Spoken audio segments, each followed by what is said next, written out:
This is the history of our ancestors and our mother, Katharina Benesch's life. And with great respect and admiration, we present it. We are known as Transylvania or Siebenbürger Saxons. Our forefathers migrated from Germany to Transylvania in the years 1150 to 1200, about 800 years ago. Transylvania is a province of Romania. It is surrounded by the Carpathian Mountains. Our ancestors came from the province called Saxony, which is in the area of the Rhine and Moselle rivers in Germany. This is approximately 100 kilometers south of Cologne or Köln today. The Saxon language, which we still speak amongst ourselves today, is a dialect of the German language. Germany had become overcrowded. There was not enough land to feed everyone. So when King Geza II of Hungary invited the Saxons to come live in Transylvania and offered them free land, religious freedom, and permission to keep their German language, and above all, freedom to govern themselves, they accepted. In return, they had to help stop the Mongols and Turkish warriors from plundering their way to the west. Transylvania was an uninhabited land, mostly forests. In order to be able to defend themselves against the enemy from the east, they built castles or burgens on the outskirts of the territory. They built 7 of these castles or burgens and named their new homeland Siebenbürgen, or 7 castles. In Europe, we are known as Siebenbürger Saxons to this day. The immigrants found that the land in their new country was very fertile. They could grow crops, had vineyards, and could make their own wine, just like back home. Life was not easy. They worked very hard, but they were free to govern themselves, and with God's help, they prospered. They started to establish villages. These villages consisted of a church where everyone was baptized, confirmed, married, and buried, a parsonage, and a Gemeindehaus or town hall. The upper level of this town hall served as a community center and dance hall. On the lower left side was the Konsum, where one could buy coffee, sugar, salt, and some spices. Everything else you had to grow and make yourself or drive to the city to buy. The lower right side served as the town office and the notary public for official business. Waltersdorf was the twin city to Ragla, with the river Buda flowing between them. Waltersdorf was German and Lutheran, Ragla, in contrast, Romanian and Catholic. Life revolved around church, school, and family. There were no movie theaters, no banks, no Costco or Kmart, no clothing stores, no TV or radio either. There was no class distinction. No one was homeless. Everyone had enough land. If he worked it, he had enough to live on. School was mandatory for everyone. It was in this small town of Waltersdorf that our mother was born on November 14, 1914. They lived with her parents and a grandmother in this big house. In 1917, her brother Michael was born. Here he is with Mom at the age of about 11. When Mother was 9 years old, her father died of cancer. This meant that she had to start helping with the chores. It became her job to walk with the hired help to show them the property lines so they could work the fields. They would start out before the sun came up, around 5 in the morning, walk 3 to 4 kilometers to show the fields. Then Mother would turn around and walk back all by herself and attend school. It was on these lonely walks that Mother practiced the poems she learned in class. To this day, our mother can recite some of the longest poems that were ever written. She had time to think about her favorite subjects in school, geography and history. She wondered what Vienna, Paris, Berlin would look like. Also America, so far away, and the Niagara Falls in Canada. Oh, and that lake up high in the Andes in South America, that Titicaca Lake. Well, someday, maybe. These dreams were far away, but they kept her from being lonely and scared. Mother said she was never afraid. There was the moon and the stars, and she knew God was up there somewhere watching over her. And with His help, she could handle whatever came along. Mother was a happy child. She was a tomboy, as we say it here. She would jump over the fence to see if the neighbors' apples tasted as good as theirs. She would hide up in a tree when young men came courting. She did all this just for fun. So time went by and Mother grew into a lovely young woman of 16. Time to think of marriage.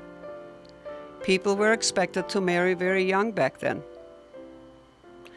Mother was still dreaming of the 7 wonders of the world, but she had to put these dreams away for now. So on December 5th, 1930, at the age of 16, Mother married our dad, Johann Benesch, a young local man who was 22, and they made their home with his parents, since he was the oldest son. Life was a lot of hard work, but they were happy. They had enough to eat, they had their home, family, and friends, and they were grateful for that. All weddings took place during winter months and were a whole town affair. The women cooked and the gypsies played their music well into the early morning hours.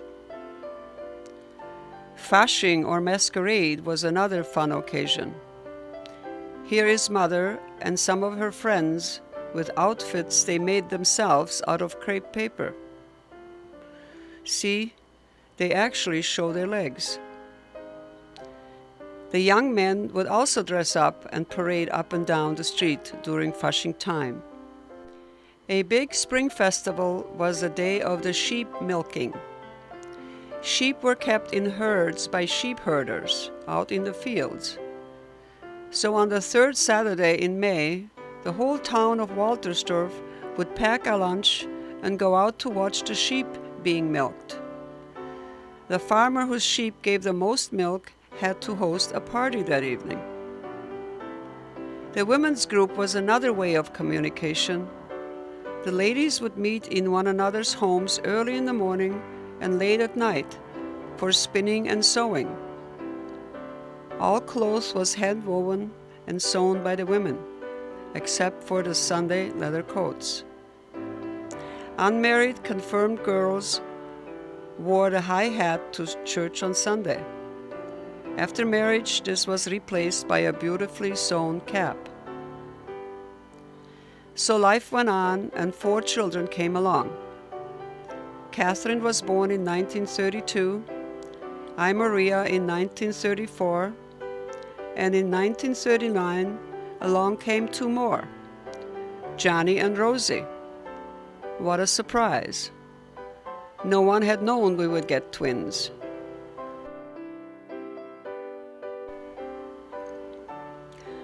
Waltersdorf received its daily news from Peter the drummer. Peter had a drum hanging from his neck. He would walk down the street, make a lot of noise to draw people out of their homes, and then he would yell out the news. This is how we found out that war had started. This means bad times, I remember our father saying, and he was right. First there was Hitler propaganda, all the good he was going to do for everyone. The teachers, preachers, and all the so-called important people in town turned into Nazi supporters. Soon Nazi propaganda was preached in church. A people that had grown up together, whose families had lived in the same town for generations, turned against one another. It was Nazi followers against those that did not. Young men were forced to volunteer into the German army. By fall of 1943, the age groups of forced volunteers had reached my father's age. Father and his brother Martin and a couple of others refused to volunteer. If they were drafted, he had no choice. But volunteer at age 34 with 4 small children, he could not do. Because of his refusal, all 4 of us children were no longer allowed to attend school. Neither were we allowed to sit in our family pew in church. We received these letters, signed by old friends, instructing us to immediately remove the children from school. Kids would call us Jews and Bolsheviks. We were hit and pushed on the street by our school friends. Every night, someone from our town painted the Jewish star or write Bolshevik on our house. Mother would quickly paint over before Dad could see it. She knew this would upset him. There was a lot of confusion, neighbor turning against neighbors, friends against friends. By spring of 1944, Dad and the others could stand it no longer. We kids had missed almost 1 year of school and had no friends to play with. So on May 10th, 1944, the men left for the army. They were sent directly to the front to fight. By June 15th, Uncle Martin was missing in combat, and on July 17th, Dad was killed in Tripoli by Pisa in Italy. Dad had written one last letter asking Mother to take care of their children for him, as they were going to be left without a father. Here are excerpts from that letter. My dearest precious wife and my dear unfortunate children, in tears I'm writing to you a few more lines. Tonight we're going to the front in the south. My dearest wife, I beg of you, please take care of our children as they will remain without a father. We heard of Dad's death in August, and in September we were told that we had to evacuate our homes. All Germans were ordered to pack up and leave because the German army was being pushed back by the Russians and we were in their way.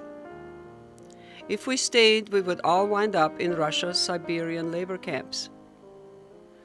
There were no young men left in the village, only grandfathers, women, and children. Everyone was scared. Where do we go?